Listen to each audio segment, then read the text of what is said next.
بسم اللہ الرحمن الرحیم۔ میں چاہ رہا تھا کہ آپ سب دوستوں کو بتا دوں کہ کل کے خان صاحب کا ایک انٹرویو میں نے دیکھا اور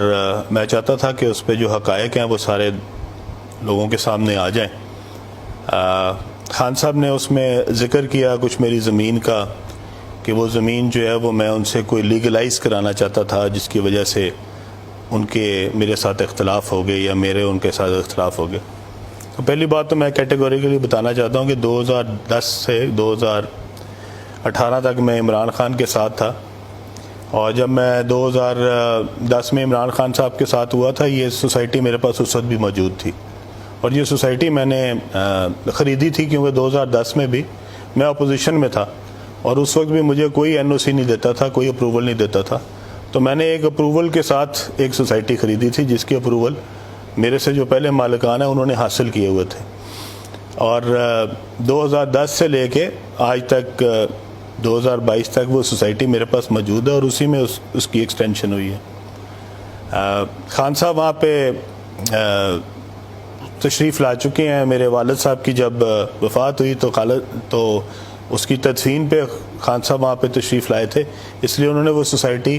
اس وقت بھی اور اس کے علاوہ بعد میں بھی کئی دفعہ دیکھی ہے۔ اور اگر مجھے یہ پتہ ہوتا کہ 2010 میں میں نے عمران خان کا ساتھ اس لیے دینا ہے کیونکہ 2018 میں عمران خان صاحب نے وزیر اعظم بننا ہے اور اس کے بعد میں نے وہاں پہ 300 ایکڑ زمین خریدنی ہے اور اس کو بعد میں لیگلائز ان کے لیے کرانا ہے، تو بہت ہی میرا اس کا مطلب ہے میرا ویژن کو بہت ہی دور کا ہے کہ میں 8 سال 10 سال پہلے ہی مجھے پتہ لگ گیا تھا کہ یہاں پہ 300 ایکڑ زمین خریدوں گا اور اس دن عمران خان وزیر اعظم ہوں گے جن سے میں یہ جا کے لیگلائز کرواؤں گا۔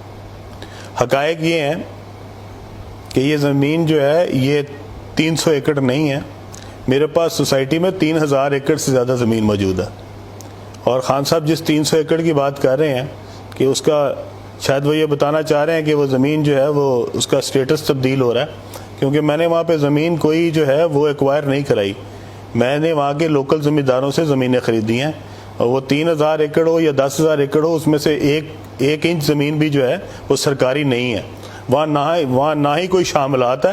اور نہ ہی وہاں پہ کوئی سرکاری کوئی ایک کنال بھی موجود ہے، تو اس لیے وہاں پہ ساری زمین جو ہے وہ لوکل زمینداروں سے خرید کی گئی ہے اور مارکیٹ ریٹ پہ خریدی گئی ہے اور ان کی منشا اور مرضی کے مطابق خریدی گئی ہے۔ دوسری بات یہ کہ یہ جو زمین جس کی وہ بات کر رہے ہیں یہ زمین اب روڈا کے انڈر آ گئی ہے، جو کہ عمران خان صاحب نے بنوائی ہے روڈا، اور یہ روڈا وہ ہے جس نے لوگوں سے زمین ایکوائر کی ہے سرکاری ریٹ پہ، جو کہ چند لاکھ روپے کے گیز خریدی گئی ہیں اور بعد میں اپنے من پسند جو ڈیولپرز ہیں ان کو یہ بانٹی گئی ہے۔ وہ جو من پسند ڈیولپرز ہیں ان میں کون کون شامل ہیں، ان میں کن کن لوگوں نے مفاد لیا ہے اور ان کا عمران خان صاحب کے ساتھ کیا تعلق ہے، اب اس کی انویسٹیگیشن بھی ہونی چاہیے۔ کیا اس میں وہ ڈیولپر بھی شامل ہیں جن کے پاس میڈم فرا جو ہیں وہ دبئی میں جا کے مقیم تھیں، جن کے جہاز کے اوپر وہ پھرتی رہی ہیں اور جس کے قریبی روابط کی وجہ سے عمران خان صاحب کے ساتھ بھی ان کا تعلق بنا؟ میرے خیال میں ساری چیزیں اب لوگوں کے تک پہنچنی چاہیے۔ یہ 300 ایکڑ اراضی کے بعد اب یہ بھی خان صاحب کو بتانا پڑے گا کہ وہ جو اراضی روڈا میں دی گئی جو کہ لوگوں سے سرکاری زمین سرکاری ریٹ پہ خریدی گئی پرائیویٹ زمین، اور اس کے بعد اس کو پرائیویٹ ڈیولپرز کو دے دی گئی،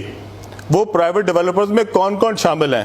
کیا جو آپ نے LDA کا وائس چیئرمین لگایا تھا اس کے رشتہ داروں کو جو کہ ایک الگ سے ہاؤسنگ سوسائٹی کے مالک ہیں، کیا ان کو بھی ان میں 10 میں شامل کیا گیا ہے؟ اور اگر کیا گیا ہے تو کیوں کیا گیا ہے؟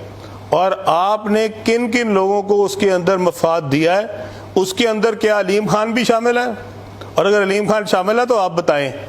اور اگر اس کے علاوہ کوئی اور پروجیکٹ جس میں آپ کا ایک بزنس ڈسٹرکٹ بھی ہے کیا اس کی خرید و فروخت میں بھی علیم خان شامل ہے تو اس کا نام بھی بتایا جائے، اور اگر علیم خان شامل نہیں ہے تو کون کون شامل ہے؟ آپ نے جو پروجیکٹ بنائے جو بڑی عوام کی فلاح کے لیے تھے، جس میں سے سرکاری ریٹ پہ اونے پونے لوگوں سے زمین ایکوائر کی گئی، وہ زمین کیوں ایکوائر کی گئی؟ ان لوگوں سے مارکیٹ ریٹ پہ کیوں نہیں خریدی گئی؟ اور وہ مارکیٹ ریٹ پہ خرید کے آپ نے اس کے اوپر شاپنگ مالز بنائے، آپ نے اس کے اوپر پلازے بنائے، آپ نے اس کے اوپر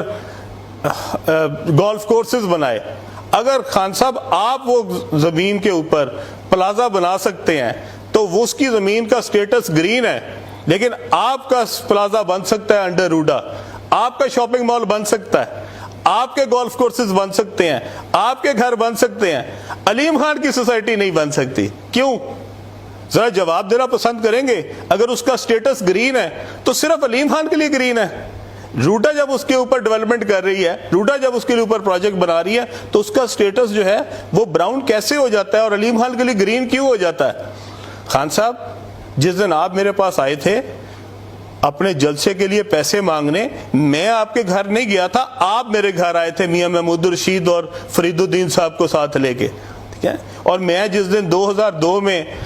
حلف لینے گیا تھا, جب میں پہلی دفعہ ایم پی اے بنا تھا, تو خان صاحب میں جس گاڑی پہ گیا تھا آج بھی اس کا بہترین ماڈل میرے پاس موجود ہے. میں جس گھر میں رہتا تھا آج بھی اسی گھر میں رہتا ہوں.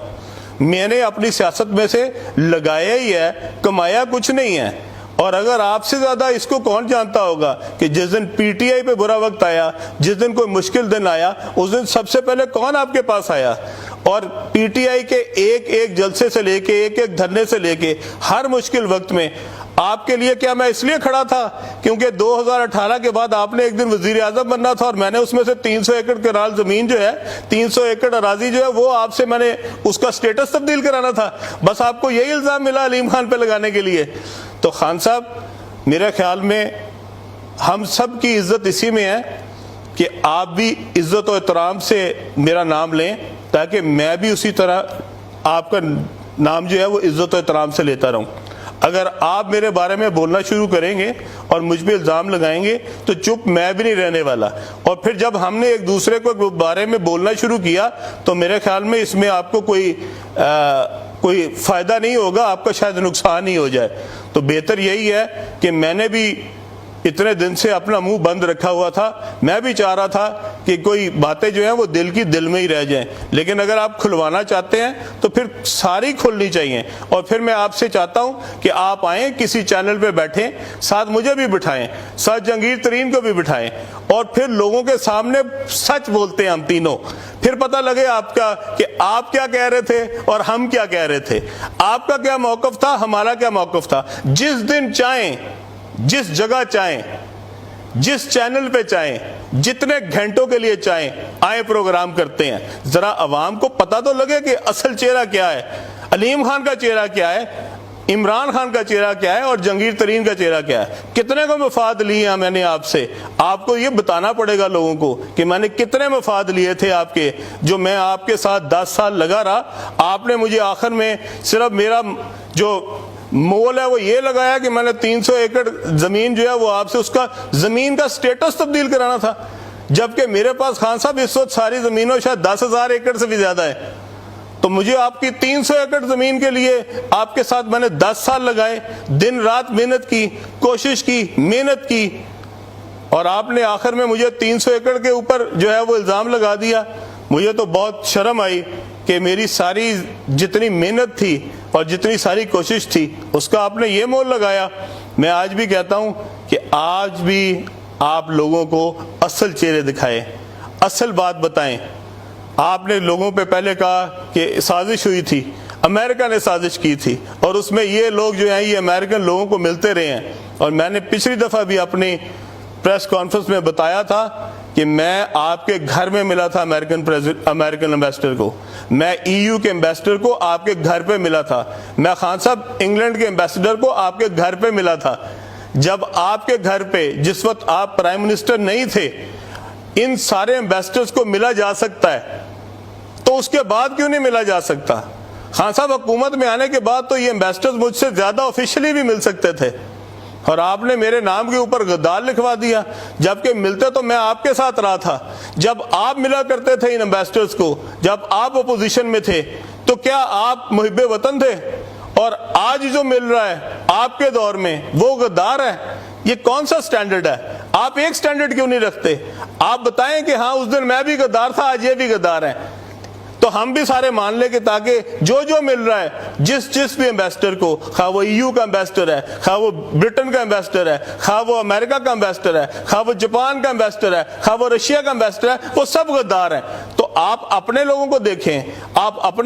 اپنے وزراء کو دیکھیں کہ ان میں سے کون کون ملے ہیں ان ساروں کو، اور اپنے دور میں بھی ملے ہیں اور اس سے پہلے بھی ملے ہیں۔ یہ کیا سٹینڈرڈ ہے کہ جو بھی کسی ایمبیسڈر کو ملا ہے، جو بھی کسی ہائی کمشنر کو ملا ہے، کیا وہ سب غدار ہیں؟ آپ سے ہمیں سرٹیفکیٹ لینے کی ضرورت نہیں ہے کہ کون غدار ہے کون نہیں غدار ہے۔ میں نے آپ کو پچھلی دفعہ بھی کہا تھا، ہم سب کو پتا ہے ہمارے اندر کیا ہے اس ملک کے لیے۔ اگر اس ملک کے لیے میرے اندر جذبہ نہ ہوتا تو میں کبھی 10 سال اپوزیشن میں آپ کے ساتھ نہ کھڑا ہوتا، میں حکومت کے ساتھ ہوتا اس دن اور اپنا فائدہ لے رہا ہوتا۔ آپ کے وہ تمام جو آپ کے کلوز ترین ڈیولپرز تھے وہ ہمیشہ حکومت کے ساتھ کھڑے ہوئے ہیں۔ خان صاحب یہ وہی لوگ ہیں جو آپ کے جلسے میں، جب ہم نے آپ کے جلسے کے لیے 2 منٹ کے لیے مانگی تھی جگہ کہ ہمیں صرف آپ کا ہیلی کاپٹر اتارنے دیں، تو آگے سے اسی ڈیولپر نے، جس کو آپ نے بعد میں بہت نوازا، مجھے جواب دیا تھا کہ علیم خان میں کاروباری آدمی ہوں، میں علیم خان نہیں ہوں۔ اور آپ کو پتا ہے کہ وہ کس نے جواب دیا تھا۔ خان صاحب آپ کو سب پتا ہے، سب کی حقیقتیں پتا ہیں، اور جو کرتا رہا ہے آپ کو سب پتا ہے۔ لیکن یہ ہے کہ آج مسلط کے تحت ہم بھی چپ ہیں، ہم بھی کوشش کر رہے ہیں کہ عزت بنی رہے، بھرم بنا رہے، آپ کا بھی بنا رہے۔ آپ سیاست کریں، لوگوں کو ورگلائیں، لوگوں کو جھوٹ دکھائیں، وہ دکھائیں جو آپ اصل میں نہیں ہیں، لیکن میں جس دن بولوں گا میں تو وہی بولوں گا جو اصل ہے۔